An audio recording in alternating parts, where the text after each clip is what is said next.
আওয়ামী লীগ আর BNP একসাথে হইয়া আপনাদেরকে ধাওয়া দেবো। শেখ হাসিনার আনার জন্য যদি আরেকটা যুদ্ধ করা লাগে বা আরেকটা যুদ্ধ করার জন্য প্রস্তুত, আপনারা সমন্বয় তো আপনাদের ফেসবুক আইডি হ্যাক হয়েছে, আপনাদের নিজেদের জীবনী কদের মাঝে হ্যাক হইব, পলাইবেন যে এরকম একটা ইন্দুরের গর্ত খুঁজা পাইবেন না। যা শুরু করছেন দেশে 4 লাখ টাকার কম্বল দিতে যান, 8 লাখ টাকা বিমান ভাড়া দিয়া পাগলামি করেন। এই জন্য আমরা দেশের প্রয়োজনে, দশের প্রয়োজনে আওয়ামী লীগের চাই। আপনার বর্তমানে কিছু সমন্বয়কের মনে হয় চুলকানি উঠছে নতুন করিয়া, একা অ্যালার্জি বাইরে গেছে। আপনার বাংলাদেশের বৃহত্তর শক্তিশালী দল বাংলাদেশ আওয়ামী লীগ এটারে নিষিদ্ধ করতে চায়। আসলে এরা মনে হয় আওয়ামী লীগ কি আইজও বোঝে না। আমার মনে হয় এরা রাজনীতিতে অভিষেক হওয়ার আগে আরো বই ফইরা আসা উচিত আছিল, কারণ এরা আইজও রাজনীতির ভিতরে অংশ বোঝে না।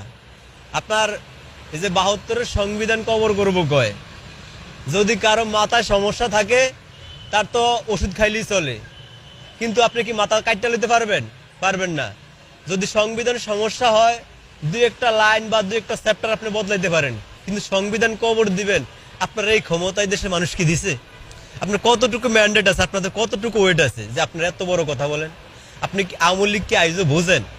আরে ভাই, এখন তো আপনাদের ফেসবুক আইডি হ্যাক হয়েছে, আপনাদের নিজেদের জীবনী কদের মাঝে হ্যাক হইব, কারণ আপনারা আওয়ামী লীগের এনো ভিতরের রূপ দেখেন না।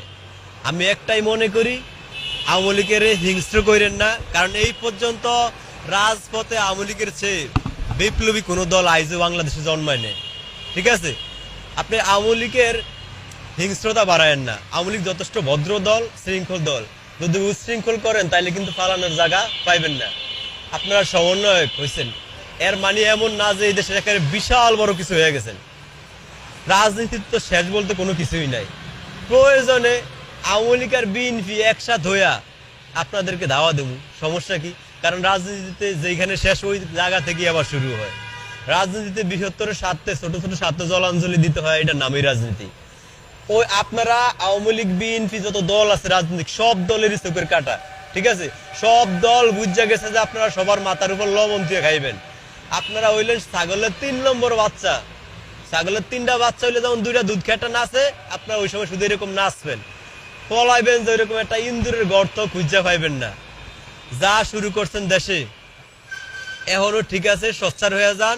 আপনাদের জায়গা এটা না, ভার্সিটিতে যান, পড়ালেখা করেন।